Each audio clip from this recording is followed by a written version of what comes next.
Olá, retornamos. Fernando Moura, revista 7 Expo 2025. Leandro Geifenmain, falei bem? Falou bem. Certo. Leandro, usabilidade da Globo. A última vez que falamos, Leandro, foi no Set Connection, lá em Las Vegas, sobre usabilidade, na TV 3.7. Primeiro, como você se sente dentro da estrutura, que agora em abril estávamos pensando na TV, hoje já a TV é uma realidade.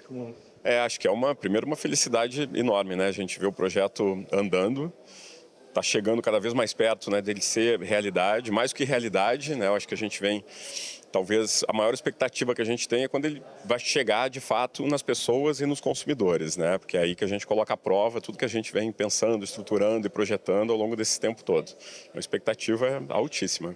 Falei um pouco com a Annelisa e ela me dizia que uma das coisas nos testes que vocês fizeram durante todos esses meses na Estação Experimental do Rio é o fato de descobrir que nem sempre o que se projeta funciona na usabilidade. Então, queria te perguntar como é que está isso e como que vocês olham para essa questão de a user experience, né? Quando realmente funciona.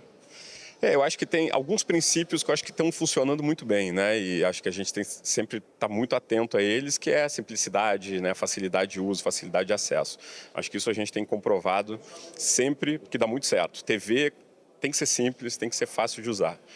Outras coisas, eu acho que daí tem a ver mais com como é que a gente combina essa experiência com os conteúdos. E daí a gente vem descobrindo algumas coisas que são super interessantes. Por exemplo, quando as pessoas estão muito atentas àquele conteúdo, não é necessariamente, talvez nesse momento, que elas estão tão dispostas assim a interagir. Ainda que a interação seja super relevante e seja super focada e conectada com aquele conteúdo, elas estão tão imersas naquele conteúdo que elas talvez queiram deixar aquilo ali um pouco para depois. Então também são formas que a gente precisa pensar de como projetar. E o contrário também é verdadeiro. Às vezes uma brincadeira de interação no conteúdo, que é um conteúdo que não é assim tão imersivo, que não exige tanto das pessoas, tem dado um super resultado, né? Um resultado super bacana. Eu acho que as pessoas acabam se divertindo até em descobrir o que aquilo ali está querendo dizer para elas e o que elas podem fazer com né, com essa nova experiência. Acho que eu entendi, Leandro. Tipo, no ápice da novela, na catarse, você não interage. A gente tem que ter muito cuidado com Entendi. o que a gente vai colocar para o usuário para interagir. Talvez precise ser alguma coisa muito sutil, que a gente gere alguma informação interessante também para a produção, mas nada que interrompa a experiência. Quando é um conteúdo, por exemplo, né, tem alguns filmes que são filmes que as pessoas já viram, que a gente, né, que distribui eles na grade no horário que é um horário, né, que não é um horário, né, não é prime time, não é um horário tão importante. A gente vê que tem, né, um interesse que é um interesse mais interessante até, por exemplo, para responder uma enquete, que é uma enquete que tem a ver com uma pergunta que tem uma temática associada àquele filme, mas sobre a vida das pessoas, para ela dar uma opinião sobre alguma coisa. As pessoas participam muito, assim, a gente já viu isso acontecer. Eu ia perguntar porque é uma coisa que me interessa muito. Eu gosto muito de futebol. E no futebol, como é que é? Porque no futebol é o lugar fundamental, mas também é o lugar de muita emoção. Então, você consegue interagir aí? Consegue interagir, as pessoas têm vontade de interagir, também dependendo do tipo de pergunta, elas vão interagir mais ou menos. Em geral, quando a gente criar algum tipo de disputa, né, no bom sentido, usando, né, essa paixão do futebol para fazer algumas brincadeiras com o telespectador, as pessoas engajam, né? Tem coisas que a gente ainda não conseguiu experimentar, mas a gente tende a fazer muito brevemente, que é trazer informações enriquecidas sobre aquele jogo. A gente acha que isso vai ter também uma atratividade bem grande, ainda mais se a gente conseguir personalizar. Então, se a gente sabe, por exemplo, para qual time a pessoa está torcendo, eu vou priorizar aquelas informações na hora que eu exibir aquele enriquecimento de conteúdo. Eu aposto que isso vai ter uma atratividade bem grande para as pessoas. Mas aí você teria que ter, por exemplo, no caso da Globo, pelo Globo ID, o time do torcedor, seria certo? Então, A gente já... Não sei, imagino, Flamengo Vasco. Você sabe que o Leandro torce por X. Isso. É isso aí, é isso aí. A gente já pensou em coisas diferentes também.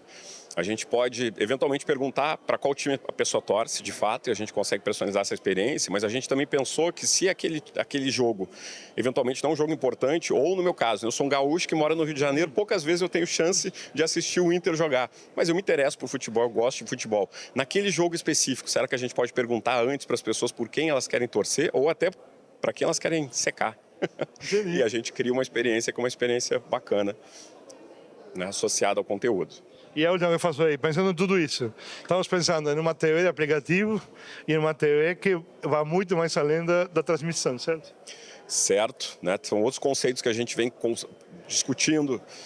Também tem que ter, né, uma um certo cuidado na hora que a gente vai evoluindo essas discussões, porque eu acho que a gente, né, da outra vez a gente falou muito disso, eu tenho uma preocupação em que a gente construa a partir dessa experiência uma educação do público, né? Então, acho que isso tem que acontecer de uma forma gradual. Mas, ao mesmo tempo, a gente já tem discutido uma ideia que extrapola a gente criar interações sobre o conteúdo. Imagina se a gente começa a pensar que agora a TV, com essas possibilidades digitais, ela é um serviço. Ele é um serviço que vai além do sequenciamento de conteúdos, né? Ela pode oferecer várias possibilidades, são possibilidades que às vezes conversam com o conteúdo, às vezes podem ir além do conteúdo. Realmente é pensar que a TV agora é um produto digital, é um app digital.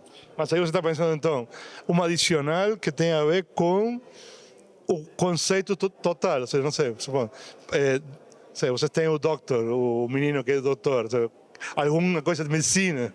Está pensando nisso? Um programa de escola, algum tema educativo? Isso, está falando disso? Pode ser, conectar com serviços que são essenciais para a população, né? A gente tem feito alguns testes associados ao jornalismo, por exemplo, aqui em São Paulo, status de linhas de metrô, status de transporte, corredores de ônibus, mas vamos imaginar que isso não precisa estar ligado necessariamente ao jornalismo, né? Esse é um serviço de utilidade pública, então ele pode ser um serviço que a TV está oferecendo para as pessoas, né? Isso está disponível de uma forma geral, né? Sim, por exemplo, eu quero saber como está, se o metrô está funcionando, entraria na TV e descobriria. Isso. Isso? É isso. Ah, interessante. É isso. Que um valor agregado ao conceito da linearidade de conteúdo, certo? E quanto mais personalizado, mais interessante, mais atrativo, né? Tudo isso são possibilidades que a gente tem. Eu costumo dizer sempre que aquilo que a gente está fazendo hoje é o que a gente consegue imaginar nessa junção do que a gente conhece da TV com o que a gente conhece que a internet faz.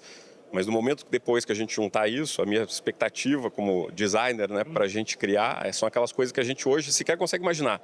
Que a gente só vai conseguir pensar a partir de ver as pessoas usando, entender o comportamento que está se criando, porque a tecnologia, no fundo, certamente que ela permite bem mais coisas do que a gente consegue imaginar e pensar hoje.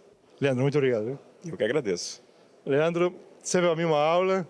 E para mim, não é porque está aqui, falamos na entrevista anterior com o Carlos Fini, a televisão por aplicativo é a grande diferença da TV 3.0, a usabilidade será fundamental. Seguimos daqui a pouco, às 7 no 7 Expo 2025. Até já.